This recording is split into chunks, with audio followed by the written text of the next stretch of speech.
सुप्रभात दोस्तों, कैसे हो आप लोग? बढ़िया। तो हमने क्लास 10th का भी एक साइड से वीडियो बना रहे हैं और 9th का भी हमने स्टार्ट कर दिया है। लास्ट वीडियो में हमने आपको क्लास 9th के नंबर सिस्टम का एक्सरसाइज 1.1 पूरी बताई है, जहां पे आप सारी चीजें समझ गए होंगे।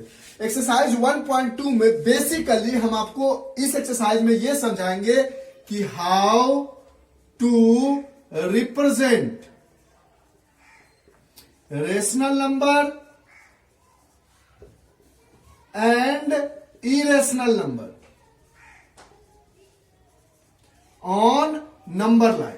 ठीक, रेशनल नंबर और इरेशनल नंबर को हम नंबर लाइन पे कैसे रिप्रेजेंट करते हैं, लेकिन उसको बताने से पहले इस एक्सरसाइज में कुछ ट्रू फॉल्स दिए गए हैं, उसको समझने के लिए छोटा सा रेशनल नंबर समझते हैं। देखो, अभी तक हमने आपको रेशनल नंबर और इरेशनल नंबर का डिटेल एक्सप्लेनेशन नहीं दिया है, सिर्फ वही चीजें बताई है जो उस एक्सरसाइज में जरूरत थी 1.1 में, और यहां भी सिर्फ वही बताएंगे जो इस एक्सरसाइज में जरूरत है। अगर आपको डिटेल एक्सप्लेनेशन पढ़ना है कि रेशनल नंबर होता क्या है, किस किस तरीके से रेशनल नंबर को आइडेंटिफाई कर सकते हैं, किस किस तरीके से इरेशनल नंबर को आइडेंटिफाई कर सकते हैं, तो जब हम आपको एक्सरसाइज 1.4 का एग्जाम्पल विथ इंट्रो समझा रहे होंगे तो उसमें हम सारी डिटेल एक्सप्लेनेशन करेंगे। यहां जितनी जरूरत है उतनी बात करते हैं। रेशनल नंबर के नंबर बारे में आप जानते हो कि number which is in the form of P upon Q where Q not equal to 0। कोई भी एक ऐसा नंबर जैसे 1/2, जैसे 2/1, जैसे 4 nothing is there 1 is there, जैसे 9/10, जैसे -200 अपॉन -198 या +198, ऐसा कोई भी नंबर जिसके डिनोमिनेटर में 0 ना हो वो सारे रेशनल नंबर होते हैं।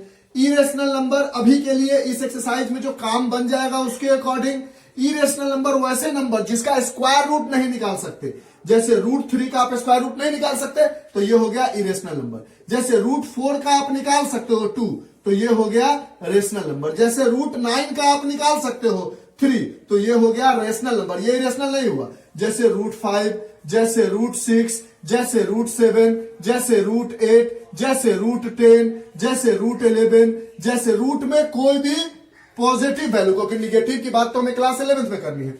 रूट के अंदर कोई भी पॉजिटिव वैल्यू होगी जिसका स्क्वायर रूट नहीं निकलता हो, जिसका स्क्वायर रूट नहीं निकलता हो। क्या नहीं निकलता हो? स्क्वायर रूट, वैसे नंबर को आप बोल देना इरेशनल नंबर। और तीसरा आता है हमारे पास रियल नंबर। रियल नंबर होता है कॉम्बिनेशन, या कॉम्बिनेशन नहीं लिख के सीधा कह सकते हो ऑल रेशनल एंड इरेशनल। जितने भी रेशनल और इरेशनल नंबर्स है सारे के सारे रियल नंबर है। ठीक, यानी रेशनल नंबर भी रियल नंबर है, इरेशनल नंबर भी रियल नंबर है। यही चीज आप जान लोगे तो आपको सारी बातें समझ में आ जाएगी। मेन मेरा कॉन्सेप्ट होगा इस एक्सरसाइज में इस वाले पार्ट को समझाना। अभी इस काम से आपका ट्रू फॉल्स बन जाएगा। जैसे कहता है state whether the following statement are true और false, justify your answer. Every irrational number is a real number. जितने भी इरेशनल नंबर है क्या वो रियल नंबर है? यस, ये ट्रू हो गया। बिकॉज ऑल, आंसर में क्या लिखोगे कि because all rational and irrational number are real number, therefore irrational number is also a real number. यानी जितने भी इरेशनल नंबर होंगे वो रियल नंबर होंगे, क्योंकि रियल नंबर होता है all rational and irrational number. True. कहता है every point on the number line is in the form of √m। मान लो कोई एक नंबर लाइन है, इरेज करते हैं कुछ पार्ट को और समझाते हैं। रेशनल इरेशनल तो लिख लिया होगा, ये पार्ट हटा देते हैं। Class 9th number system exercise 1.2। अब कहता है कोई एक नंबर लाइन है, इस नंबर लाइन पे 0 हो सकता है, 1 हो सकता है, 2 हो सकता है, 3 हो सकता है, -1 हो सकता है, -4 हो सकता है, -2 हो सकता है, -3, -4 कुछ भी हो सकता है। कहता है जो भी नंबर लाइन पे नंबर है उसको रूट के फॉर्म में लिखो, जहां पे m हमेशा नेचुरल नंबर होगा ऐसा जरूरी है? आप बोलोगे नहीं, फॉल्स। क्यों सर? देखो तो अगर आपने लिख दिया रूट में -2 तो ये देखो तो नंबर 9 का जो m है वो m बराबर क्या है? -2। और क्या -2 नेचुरल नंबर है? नेचुरल नंबर हमने क्या बोला था, ऑल काउंटिंग नंबर 1 2 3 4 1 से लेकर आगे बढ़ने वाली जितने भी नंबर होते हैं वो सारे नेचुरल नंबर होते हैं। निगेटिव नंबर कभी भी नेचुरल नंबर नहीं होते। और इसमें कहता है कि आप रूट के अंदर में नंबर लाइन पर लिखे जाने वाले कोई भी डिजिट को लिखोगे तो अंदर में जो वैल्यू होगी m की वो हमेशा नेचुरल नंबर होगी। नहीं, गलत बात है। अगर हमने रूट -2 लिख दिया तो -2 is not a natural number, तो ये फॉल्स हो गया। अब कहता है every real number is a rational number, जितने भी रियल नंबर है, तो रियल नंबर में तो हमने बोला रेशनल भी है 4/1, क्या ये इरेशनल है? तो कहोगे कि 4/1 या -200/198 these are the rational number as well as real number, but this is not an irrational number, यानी ये वाली बात भी हो जाएगी फॉल्स कि ना सारे रियल नंबर रेशनल हो, जरूरी नहीं है वो इरेशनल हो, वो जरूरी नहीं, वो रेशनल भी हो सकता है। यानी रियल नंबर एक ऐसा नंबर है जिसमें रेशनल और इरेशनल दोनों होते हैं। और उसमें कहता है जितने भी रियल नंबर है वो सिर्फ इरेशनल है, ऐसा बात थोड़ी है। जितने भी रियल नंबर है वो कुछ रेशनल भी है, कुछ इरेशनल भी है, कुछ भी हो सकता है। 4/1 रियल नंबर भी है और रेशनल नंबर भी है, बट इरेशनल नहीं है, यानी ये फॉल्स हो गया। रीजन में लिख दोगे कि 4/1 या -200/198 या 2196/4820 are the rational number as well as the real number, but these are not the irrational number. क्योंकि इरेशनल नंबर अभी के लिए आप समझ लो ऐसा नंबर जो रूट के अंदर में हो और जिसका स्क्वायर रूट नहीं निकल सके, तो ये भी फॉल्स हो गया।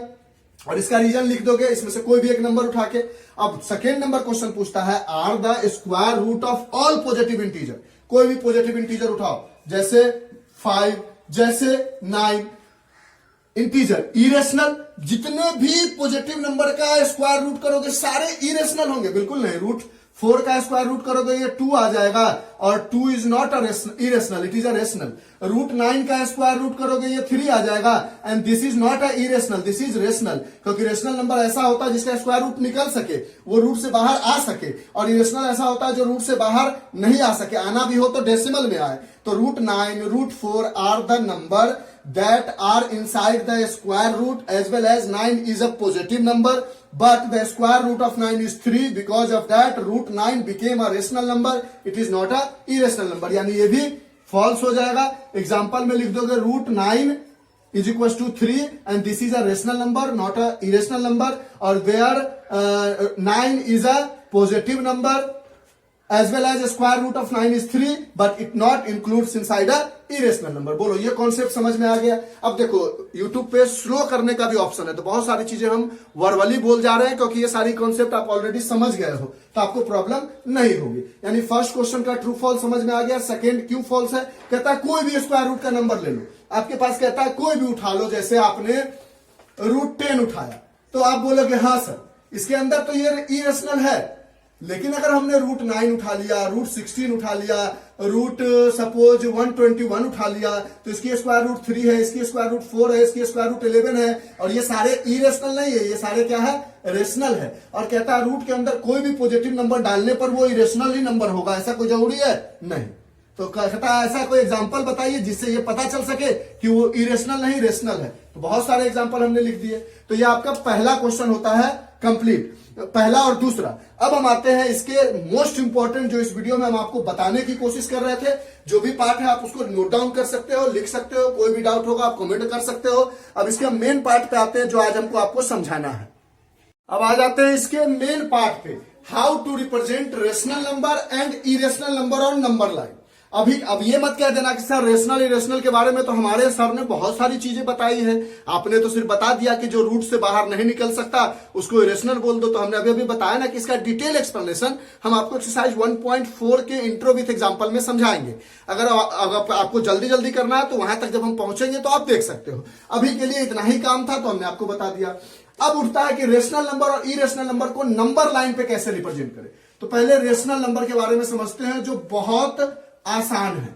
जैसे कोई भी रेशनल नंबर हमारे पास गिवन है, सपोज 1/2, 1/4, 1/3, 1/5, कुछ भी गिवन है, तो सबसे पहला मेरा काम होगा कि make the denominator same, make the denominator same. सबसे पहला मेरा काम होगा कि डिनोमिनेटर को सेम करो। ठीक है, दो तरीके से कर सकते हो, या तो 1/2 को अलग नंबर लाइन पर रिप्रेजेंट कर लो, पहले अलग अलग कर लेते हैं। मान लो यहां पे लिख दिया आपने 0 अब मान लो 1/2 को रिप्रेजेंट करना है, तो आप क्या करोगे कि आप लिखोगे पहले यहां पर क्या, देखो डिनोमिनेटर में हर चीज सेम होना चाहिए हर जगह। यहां पे लिखोगे 2, यहां पे लिखोगे 2, यहां पे लिखोगे 2, यहां पे लिखोगे 2, यहां 1/2, 2/2, 3/2, 4/2। अब मान लो आपको 1/2 करना होता, 3/2 करना होता, कैसे रिप्रेजेंट करते, ये बात का ध्यान समझना, इस बात को क्या कहना चाह रहे हैं इसको समझो। जैसे मान लो आपको 1/5 रिप्रेजेंट करना है, तो आप एक काम करो, पहले 0 लिख दो और हर जगह डिनोमिनेटर में 5 लिख दो। यहां पे 1/5, यहां पे 2/5, यहां पे 3/5, यहां पे 4/5। सपोज आपको मान लो 1/3 रिप्रेजेंट करना है, तो पहले 0 लिख लो, सबके डिनोमिनेटर में 3 लिखो, 1/3, फिर 2/3, फिर 3/3, फिर 4/3, फिर 5/3, ऐसे। अगर मान लो सबके डिनोमिनेटर में आपको 4 रखना है, तो पहले 0 रखो, 1/4 रिप्रेजेंट करना है, तो सबके डिनोमिनेटर में पहले 4, 1/4, 2/4, 3/4। बस इस बात का ध्यान रखना है कि इन दोनों के बीच का गैप जो आपने स्केल से लिया है ना, वो इन दोनों के बीच का भी गैप सेम होना चाहिए, इन दोनों के बीच का भी गैप सेम होना चाहिए। ये वाली गैप 1 2 3 4 5, उसके बाद 1 2 3 4 5, 1 2 3 4 5, 1 2 3 4 5, यानी ये गैप, ये गैप, ये गैप, ये गैप बराबर होना चाहिए, ये गैप, ये गैप, ये गैप, ये गैप बराबर होना चाहिए, ये गैप, ये गैप, ये गैप, स्केल से मेजर करके ये सारे गैप बराबर रखना। ऐसा नहीं कि 1/0 यहां लिख दिया, 1/4 यहां, और थोड़ा मन नहीं लगा तो 2/4 यहां लिख दिया, ये इतना सारा गैप, यहां पे छोटा सा गैप, तो गलती हो जाएगी। यानी स्केल से हमें लिखना है। अब यहां पर हमें 1/2 रिप्रेजेंट करना था, ये हो गया 1/2 खत्म। यहां पे हमें 1/4 करना था, तो 1/4 यहां पे हो गया खत्म। यहां पे 1/3 करना था, ये हो गया 1/3। 1/5 करना था, ये हो गया 1/5। हमें अगर 4/2 करना होता तो ये हो गया 4/2। समझ रहे हो? लेकिन अगर सबको एक ही नंबर लाइन पर रिप्रेजेंट करना है, अगर मान लो एक ही के साथ सबको करना है, तो आप सबसे पहले क्या करो, डिनोमिनेटर को सेम कर लो। तो डिनोमिनेटर को सेम करने का तरीका है एलसीएम लो, 2 4 3 5 का एलसीएम क्या होगा, एलसीएम लोगे तो ये कट जाएगा, 2 1 जा 2, 2 2 जा 4, 3 5, 5 3 जा 15, 2 जा 30, 2 जा 60 हो जाएगा। इसको 60 बनाने के लिए क्या करना होगा, 1/2 इंटू 30/30, 1/4 इंटू 15/15, 1/3 इंटू 20/20, 1/5 इंटू 5 1 जा 5 5, 12/12।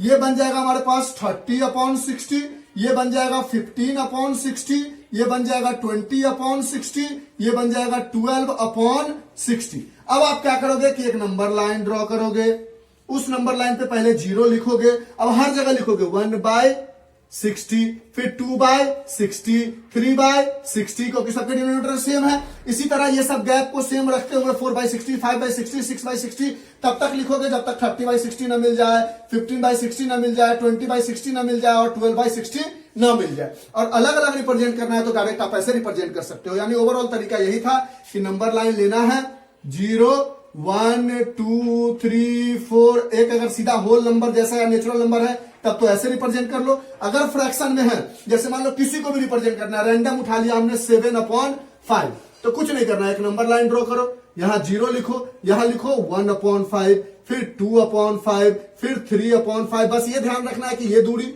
ये दूरी, ये दूरी सब बराबर हो, 4/5, 5/5, 6/5 and 7/5, and this one is 7/5 complete. यानी जो डिनोमिनेटर में उसको सब जगह सेम लिखो और ऊपर में 1 2 3 4 5 6 7 बढ़ते जाओ, जो ऊपर में चाहिए वहां पहुंच के काम कर सकते हो आप। बस इस बात का ध्यान रखना है कि इन दोनों के बीच का गैप सेम होना चाहिए। तो आप रेशनल नंबर को रिप्रेजेंट करने का तरीका तो समझ गए कि सर कुछ नहीं करना है, या तो पहले सबके डिनोमिनेटर सेम कर लो, या इंडिविजुअल करना है तो जो डिनोमिनेटर में दिया गया उसको सब जगह लिखना है, और न्यूमरेटर में 1 2 3 4 5 6 जहां तक चाहिए वो हमें निकालना है। बस इस बात का ध्यान रखना है कि इन दोनों के बीच का गैप, इन दोनों के बीच का गैप सेम होना चाहिए। कोई कहता कि सर -8/7 रिप्रेजेंट करो, तो आप क्या करते, एक नंबर लाइन ड्रॉ करते, यहां पे पहले 0 लिख लेते, -1 डिनोमिनेटर में 7 है, -1/7, -2/7, -3/7, -4/7, -5/7, इस तरह करते करते आप आते और -8/7 जहां पे आता उसको लिख देते।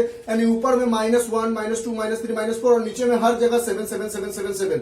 यानी जो डिनोमिनेटर में होता है वो सब जगह लिखना है, ऊपर में 1 2 3 4 से जाना है, जहां पहुंचना है वहां पहुंच के सर्कल कर दिया, दिस इज -8/7, माइनस हो या प्लस हो। बस इस बात का ध्यान रखना है कि एक से इसके बीच बीच में जितना गैप रखा है स्केल से, उतना ही गैप इसके बीच में भी, उतना ही गैप इसके बीच में भी, सबका गैप बीच में बराबर रखना है। तो रेशनल नंबर को रिप्रेजेंट करने का तो तरीका आसान था हमारे पास। अब है इरेशनल नंबर को रिप्रेजेंट करने का तरीका। रेशनल नंबर समझ गए होंगे और बहुत सारे बच्चे ऑलरेडी रेशनल नंबर को रिप्रेजेंट करने का तरीका जानते भी थे, फिर भी हमने बता दिया है। ठीक, बस वही करना है। डिनोमिनेटर में जो दिया गया उसको बार बार लिखना है। 1/2 मान लो 5 दिया गया, 1/5, 2/5, 3/5, लेकिन यही ध्यान रखना है कि 0 और 1/5 के बीच की जितनी गैप है उतना ही 1/5 और 2/5 की गैप होनी चाहिए, उतना ही 2/5 और 3/5 के बीच की गैप होनी चाहिए। अब मेरा सवाल उठता है how to represent irrational number on number line, जिसमें मोस्ट इंपॉर्टेंट है कि आपको √2 रिप्रेजेंट करने आ सकता है, √3 आ सकता है, √5 आ सकता है, या √6 आ सकता है, या √9.3 आ सकता है, या √4.3 आ सकता है। यानी डेसिमल वाले आ सकते हैं या ऐसा डायरेक्ट आ सकता है, और इन 4 में से ज्यादा नहीं आएगा। यही सब में से कुछ होता है, बहुत होगा तो √7 पूछ लेगा। अब बोलेगा सर √4 क्यों गैप किया, क्योंकि √4 बन जाएगा 2। अब इसको समझने के लिए पहले आपको समझना होगा कि पाइथागोरस थ्योरम क्या होता है। मान लो हमारे पास एक राइट एंगल ट्रायंगल है ABC। हम राइट एंगल ट्रायंगल में जानते हैं कि ये 90 डिग्री होता है, इसको हम हाइपोटेनियस बोलते हैं। इसको बेस ले लेते हैं, इसको परपेंडिकुलर, दिस इज हाइपोटेनियस। हम बोलते हैं hypotenuse square is perpendicular square plus base square. Suppose मान लो हमने यहां से हाइपोटेनियस बराबर लिख सकते हैं √P² प्लस B²। मान लो हाइपोटेनियस बराबर परपेंडिकुलर की जगह भी आपने 1 ले लिया और बेस की जगह भी 1 यूनिट ले लिया, तो ये क्या बन जाएगा, hypotenuse is √1² is 1 plus 1, that is hypotenuse is √2। यानी आपने यहां से देखा कि आप √2 को चाहो तो ऐसा लिख सकते हो √1² प्लस 1²। बात खत्म। देखो √2 आ गया। अब आपको √3 चाहिए तो इसको ऐसा लिख सकते हो, पहले लिख दो पूरा √3 से पहले कौन सा नंबर है, √2, तो यहां पे लिखो √2² प्लस 1²। हमेशा यहां पे जो इस वाले पार्ट को परपेंडिकुलर लो, और परपेंडिकुलर हमेशा 1 होगा, और बेस जो होगा √2 के लिए तो याद करना होगा कि 1 है, और दूसरे के लिए उससे पहले वाला बेस हो जाएगा। जैसे कोई कहेगा √4 लिखो सर, तो √4 को क्या लिखोगे आप, √3² प्लस 1² लिख सकते हो। √3² क्या हो जाएगा, 3 प्लस 1, यानी इससे पहले वाला। कोई कहेगा √5 लिखो, तो आप क्या लिखोगे, √4² प्लस 1²। देखो तो √4² 4 प्लस 1² 1, √5 मिल जाएगा। कोई कहेगा √6 लिखो, तो आप क्या लिखोगे, √5² प्लस 1²। कोई बोलेगा √7 लिखो, तो आप क्या लिखोगे, पहले √6² प्लस 1²। बोलो, ये डेसिमल वाले नहीं बता रहे हैं, ये डेसिमल से पहले वाले बता रहे हैं, ये सारे का। तो समझ गए। कोई कहेगा मान लो आपसे कोई कहता है √99 लिखो, तो आप क्या लिखोगे, √98² प्लस 1²। समझ गए। कोई कहेगा √2001 का लिखो, तो आप लिखोगे होल √, पहले √, में लिखोगे 2000² और प्लस 1²। समझ गए। यानी एक प्रीवियस वाला आपको लेना है इस कॉन्सेप्ट में। जब आप बनाओगे तो √2 का याद कर लो, 1² प्लस 1²। √3 लिखना है तो √2² प्लस 1²। √4 लिखना है तो √3² प्लस 1²। √5 लिखना है तो इससे पहले वाला √4² प्लस 1²। √6 लिखना है तो √5² प्लस 1²। उसके होल रूट तो रहेंगे ही रहेंगे। ये कॉन्सेप्ट समझ गए कि कैसे लिखा हमने। यानी इन सबको इरेज करके एक साइड में लिख देते हैं कि कैसे लिखा हमने। अब इसको रिप्रेजेंट करने का 2 तरीका है, वो दोनों तरीका हम बताएंगे। और आपके स्कूल वाले जिस तरीके से कहते हैं, क्योंकि 9th क्लास में प्रॉब्लम क्या होता है ना कि टीचर पे डिपेंड करता है कि वो किस तरीके को सही मानेंगे। अगर बोर्ड होता तो ऐसा नहीं होता, क्योंकि बोर्ड दोनों तरीकों को सही मानता। तो अकॉर्डिंग टू एनसीईआरटी ही हम बताएंगे आपको कैसे कैसे है। तो √2 को आपने लिखा था होल √1² प्लस 1²। फिर √3 को आपने लिखा था होल √2², उससे पहले वाला प्लस 1²। फिर आपने √4 को लिखा था, भले इसको आप डायरेक्ट 2 लिख सकते हो, चलो ठीक है, मैं नहीं लिखते हैं सर। फिर आपने लिखा √5 बराबर पहले का स्क्वायर, यानी √4² प्लस 1²। और √4 आपको ऑलरेडी मिल चुका है 2, तो आप इसको लिख सकते हो 2² प्लस 1 का स्क्वायर। कोई प्रॉब्लम है? अगर √4 को कोई कहेगा बच्चा जबरदस्ती में कि सर हम ऐसे लिखे, पहले वाले का स्क्वायर प्लस 1 का स्क्वायर, तब भी तो आ रहा है, कोई दिक्कत नहीं, लिखो आप, ऐसे भी लिख सकते हो। उसी तरह √6 को आप क्या लिखोगे? अंडर √5 का स्क्वायर प्लस 1 का स्क्वायर। उसी तरह √7 को क्या लिखोगे आप? अंडर √6 का स्क्वायर प्लस 1 का स्क्वायर, और इससे ज्यादा नहीं आएगा। ठीक है, अब 9.3 2.3 वाले भी बताते हैं। फर्स्ट मेथड है इसको रिप्रेजेंट करने का, फर्स्ट मेथड। सबसे पहले आप एक नंबर लाइन ड्रॉ कर लो। कर लिया सर, ये हो गया हमारे पास 0।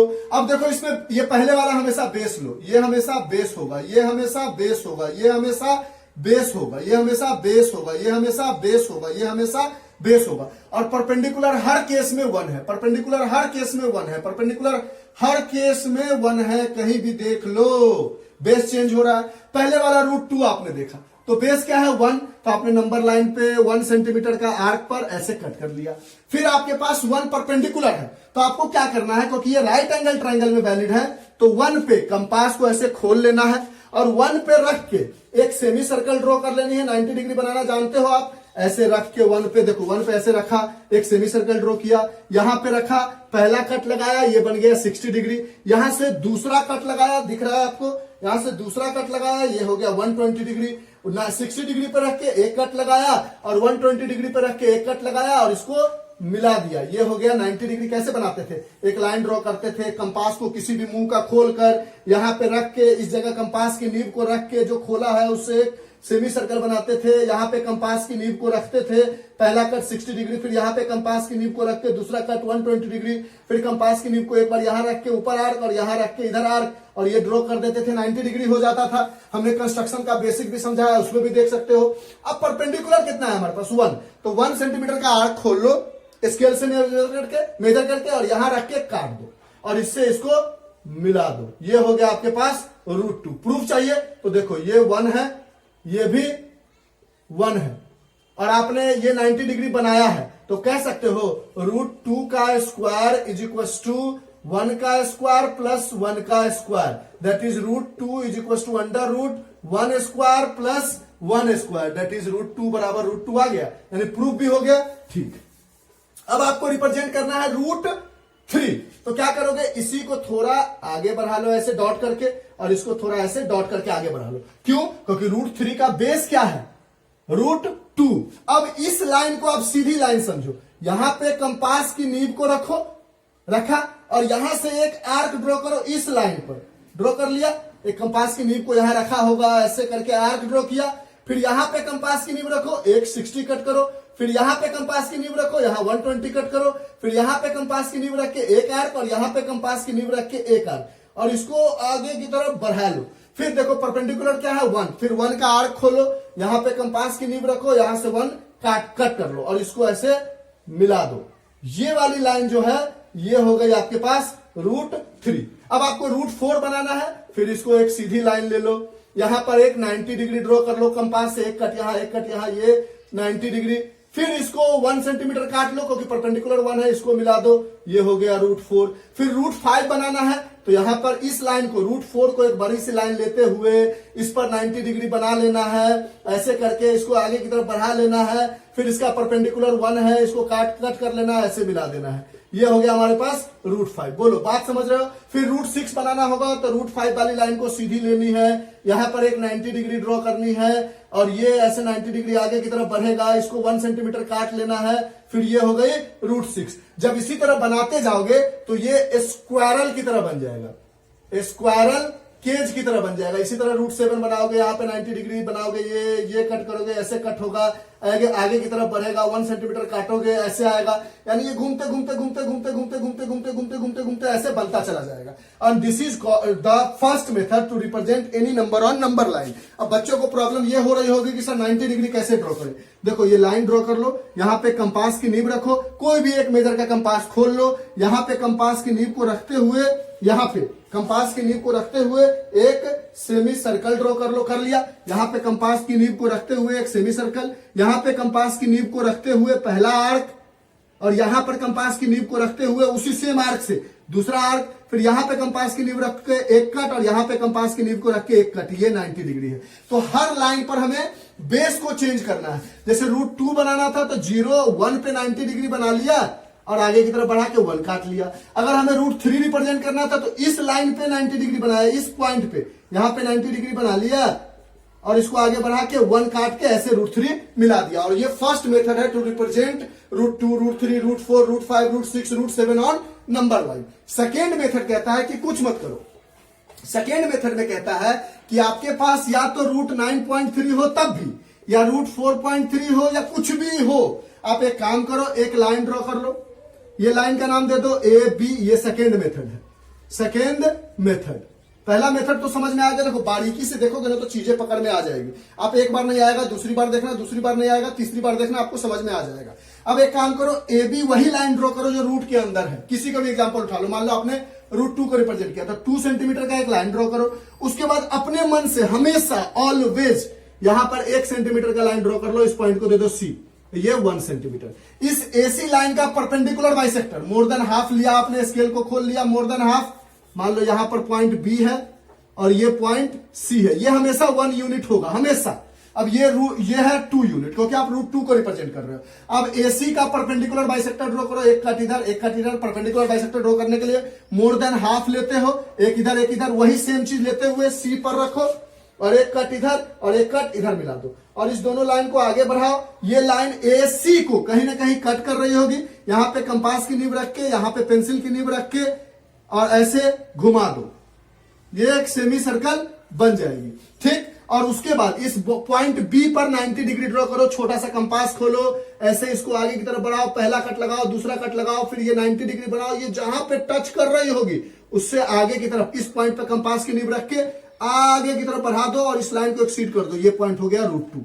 अगर आपको √9.3 रिप्रेजेंट करना होता, कुछ नहीं करना है, आपको एक लाइन ड्रॉ करनी है 9.3 का AB, जो भी ड्रॉ करना हो इसके अंदर 7, 6, √5, √7, √6, √9.3, √100.3, जो भी ड्रॉ करना है उसकी लाइन ड्रॉ कर लो। मान लो 9.3 का ड्रॉ कर लिया आपने।